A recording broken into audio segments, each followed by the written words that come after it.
কখনো কোনো নারীকে ঠকিয়ে দেখো না, কারণ একজন নারী যখন কাউকে ভালোবাসে সে শুধু মানুষটাকে ভালোবাসে না, সে তার সঙ্গে নিজের একটা ভবিষ্যৎও কল্পনা করে। তোমার একটা মেসেজের অপেক্ষায় হয়তো সে ঘণ্টার পর ঘণ্টা ফোন হাতে বসে থাকে। তোমার একটা কথায় তার মুখে হাসি ফুটে ওঠে, আবার তোমার অবহেলায় সেই হাসিটাই হারিয়ে যায়।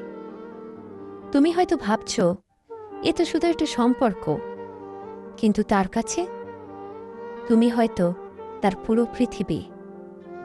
একজন নারী যখন সত্যি ভালোবাসে তখন সে তোমার ভুলগুলো ক্ষমা করে, তোমার রাগ সহ্য করে, তোমার ব্যস্ততাকে বুঝতে চেষ্টা করে, তোমার মিথ্যাগুলোকেও সত্যি ভেবে নেয়।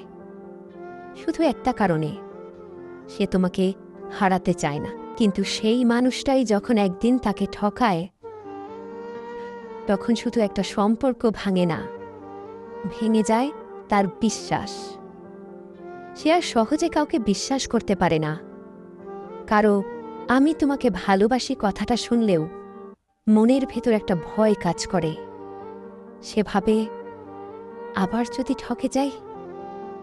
যে নারীটা একসময় তোমার একটা ফোনের জন্য অপেক্ষা করত, একদিন সেই নারী তোমার ফোন দেখেও আর কিছু অনুভব করবে না।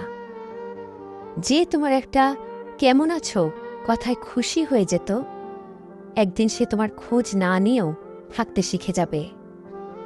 কিন্তু তার এই বদলে যাওয়া অহংকার নয়, এটা তার কষ্টের ফল। হয়তো কোনো এক রাতে একা ঘরে বসে পুরনো কথাগুলো মনে করবে, পুরনো ছবি দেখবে, পুরনো মেসেজ পড়বে, আর নিজের মনকে প্রশ্ন করবে, আমি কি সত্যিই এতটাই খারাপ ছিলাম যে আমাকে এভাবে ঠকাতে হলো? না, সে খারাপ ছিল না, সে শুধু ভুল মানুষকে সঠিকভাবে ভালোবেসেছিল।